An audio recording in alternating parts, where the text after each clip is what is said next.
right, this is Radio Pulsar. I'm Leanne Bloom, and today we're speaking with Raj, also known as Kotton Dandy, and we're just going to jump right into it.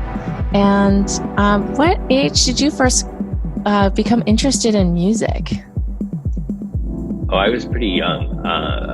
I remember the first album I bought was Foreigner Double Vision, which was sometime in the 70s. I don't know exactly when. And I don't know why. I think it just sounded good to me. Maybe my brother told me it was a good album. And so I had like my uncle gave me $10. So I bought that record and I listened to it like as often as my parents would let me. But yeah, I think I was always into music. I have an older brother and he was really, really into music and became a musician. And, it's just always part of my life. And I was into disco in the 70s and, I was into sort of new wave and hardcore and punk and very gothy stuff in the 80s. So it's always been, sort of maybe the little soundtrack playing in the back of my head that sort of maybe described me at the time. So yeah, the 80s were really influential. That's when I was in high school and started college then. And I was really, really into like deathy goth music and just sort of reflected my mood at the time. I'm sure it was really fun to be around. But yeah, and it hasn't stopped, I think I in the mid 90s when I was in graduate school and just too busy to pay attention, I probably lost touch with it a bit. But like all through college and after college, I was super into like live music and punk and art rock and all kinds of things that sort of came along that were interesting. I was in the grunge for a while. I've always been paying attention. Oh, that's cool. And what made you get into DJing? What motivated that?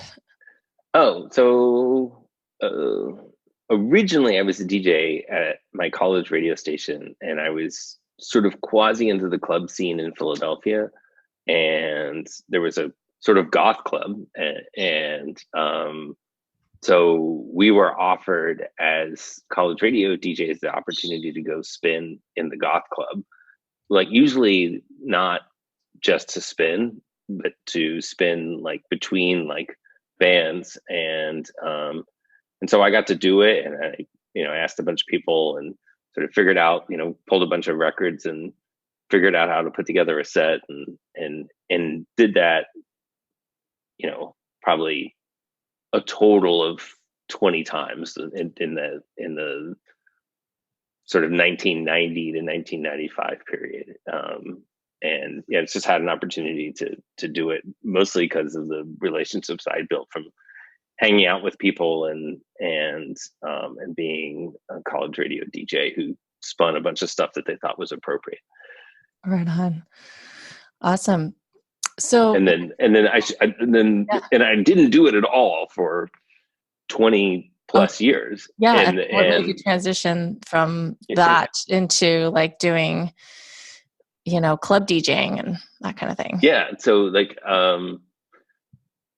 so it wasn't that long ago that I didn't do anything until fairly recently. And it was really, I've been hanging out in the rave scene for a while and really into music, really into dancing, always paid attention to like what was a little bit of what was going on, like what producers were hot, what tracks I really liked. And I would talk about that stuff with DJs, and people were like, Raj, why don't you try your hand at DJing? And I kept up saying, I don't need a hobby. Like I have too much to do. And I know this is the kind of thing I'm going to obsess about. So Ramona, my wife, and I, we went away for the weekend with a bunch of DJ friends, and Dave Simon brought his decks, and Ramona and I got on his decks, and we were like, oh my God, the technology is so much cooler now. It is amazing. And we were just like, okay, we're buying a controller and we're starting this. And yeah, we came home from that weekend, and I would say like 4 days later we had a controller. And then I instantly just started practicing and getting tips from people and downloading tracks and obsessed just as much as I thought I would.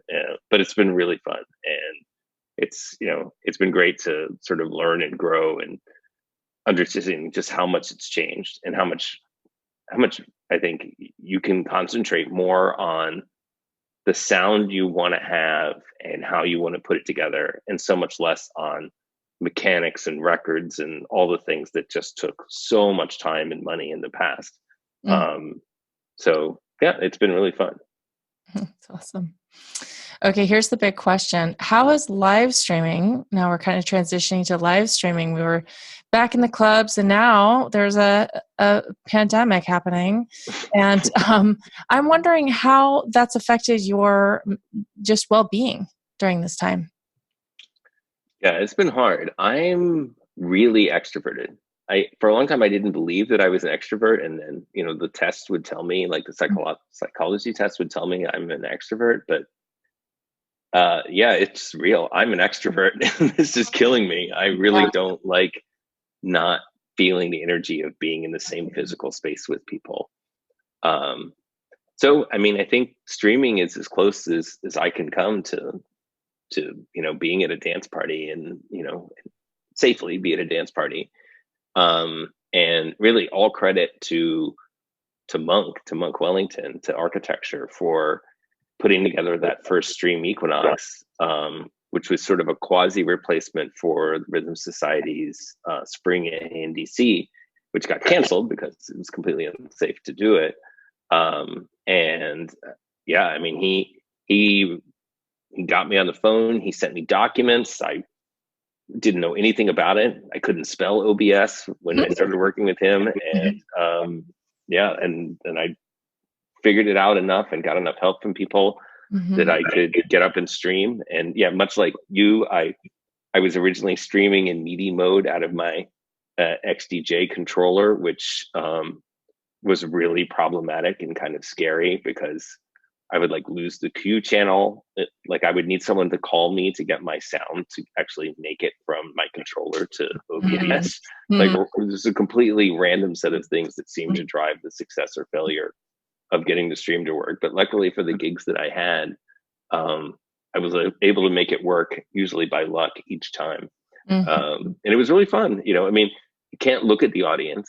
You can't tell if your dance floor is going or not unless you're like looking at your Zoom really carefully. So you kind of have to just be in your own space and trust your judgment on where you need to go, and then you do it. And everybody in our community is so nice, and they praise you even if maybe you didn't deserve it. So the feeling is pretty good afterwards when you hear that people enjoyed your set and they had a good time, which is really the entire reason that I do it. I just want people to have fun.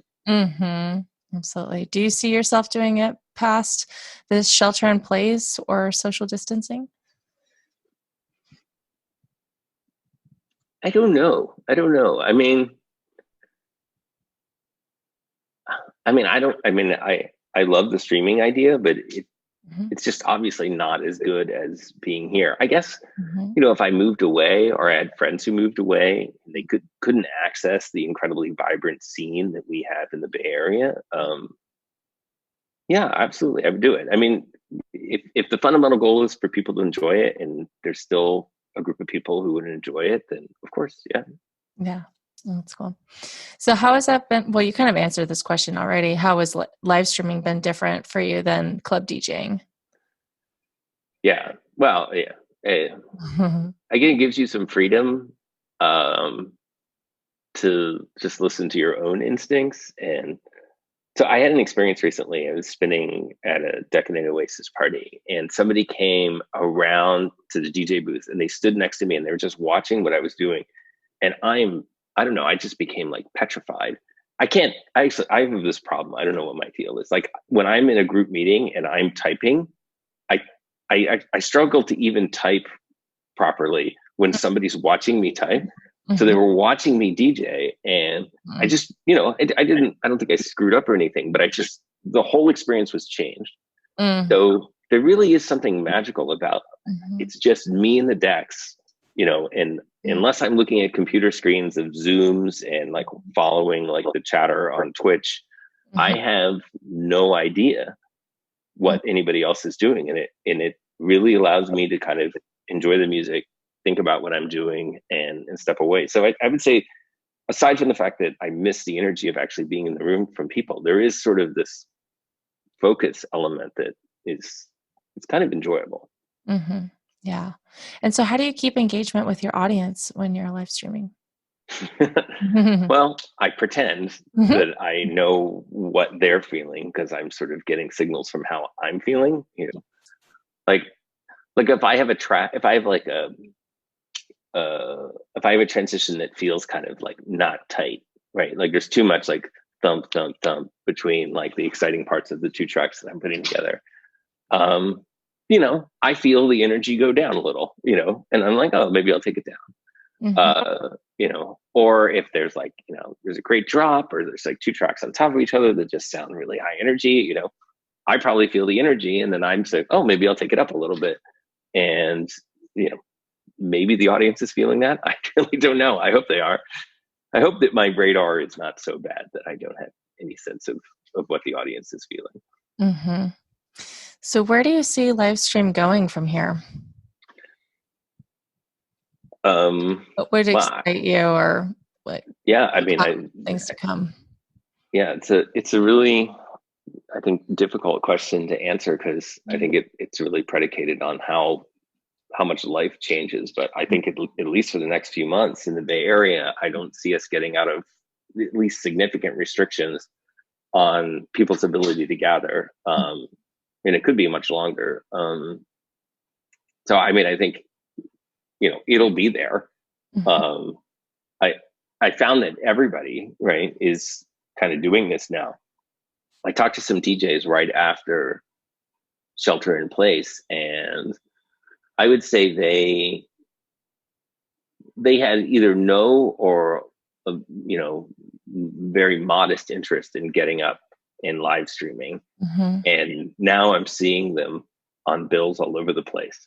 So I think it as much as it's been the case, it's going to be, more and more and more is going to be happening online. More DJs are going to do it. More, all the DIY people we have in our community are going to start putting on more and more stuff. And obviously we're working on something that's trying to sort of consolidate that a little bit, so that you don't have, 5 uncoordinated events going on every weekend. But I wonder if we're swimming upstream here. Yeah, well, that remains to come. Well, I'm going to go ahead and wrap things up for today. Thank you so much for coming and joining us. Yeah, thanks for having me. I appreciate it. Sharing your thoughts with us. All right, until next time.